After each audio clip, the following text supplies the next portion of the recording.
everyone. So today we're going to be talking about digital distraction and what that means. So today we live in a world where everyone has access to a cell phone, a PDA, a tablet, a computer, and I'm excited about that, to be honest. I mean, I love where technology is going. I only see us becoming more integrated as time goes on.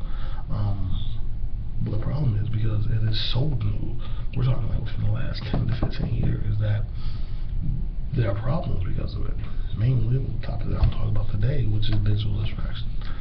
Digital distraction comes about, skip that. What digital distraction is you let your digital world overwhelm your physical world, your real world.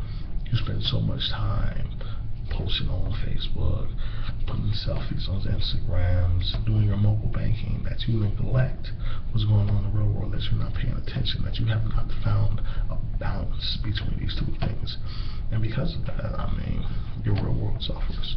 I've seen relationships end because at the beginning of the relationship, someone was on their phone too much, and because that the other person didn't feel like they was getting enough attention or enough respect. I mean, if you can't sit down to a dinner with somebody and not put your phone away, then what are you even there with the other person for? Now you're just a bunch of room full of people in one world, but in reality, or I should say digitally, you're in a whole nother world. And that's crazy, right? You know, I think this is a recent problem and we're going to get over it. You know, like 20, 30 years from now, it's going to even further, let's say 100 years from now, generations we're talking about now. It's not going to be a problem. Everybody's going to be used to it. Everybody's going to grow up in that kind of world. As it stands right now, though, there are problems because the technology is so new, like I said.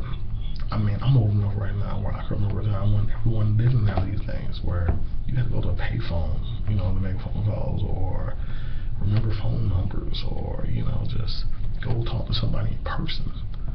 Now you got the texting and the cloud and the Skyping and everything else. It's a whole new set of issues, and honestly, we need to change. We need to be more focused. I mean, but now you got people over here trying to talk about like how multitasking is a good thing. It makes your brain synapses fire faster. You know, it makes you more intelligent. And there's some people who disagree with that. Take Larry D. Rosen, for instance. He's a PhD, and he says that what you're really doing is not concentrating on multiple things, but switching tasks. So you're not actually multitasking. In fact, he goes on to say that pure multitasking occurs only under two conditions. The first is when both tasks are very simple. The second is when one task is automatic, such as riding an exercise bicycle while listening to the news, and paying attention to both. Most of the neurological work of bike riding is done at a lower brainstem level with minimal higher order cognition processing. If you are new to an activity, however, until you reach a level of automaticity, it takes more time and effort. Adding in another task will only lead to more mistakes. You know what I'm saying? So think about that. I mean, and digital distraction is, like I said, it's not only bad for relationships, it's in the nature of your own health. You spend so much time on your electronic devices. I mean, it wasn't too long ago where everybody was talking about tumors developing in the brain because people on their cell phones too much and the electromagnetic pulses that it was sending out. But maybe that's too much for you guys. So I'm gonna hit you with this one instead. What about texting, right? Everybody loves to text, right? I mean, sometimes you're in a meeting, you're around somebody, and you're trying to talk to somebody else, but you can't have them hear the conversation. So what do? You flip out your phone and you send a text, right?